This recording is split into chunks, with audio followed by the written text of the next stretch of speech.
Hey everyone, and welcome back to another video. And in this video, I'm going to show you how to upload your course onto Skool. And if you haven't signed up for Skool just yet, you can check out a free 14-day trial to try it out down below in the description.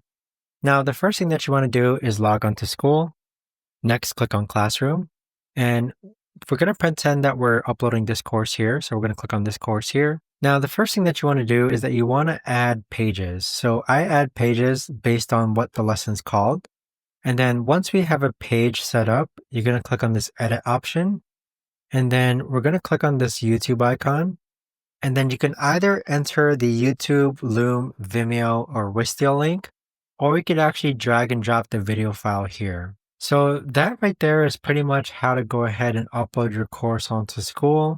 It's very simple and easy to use.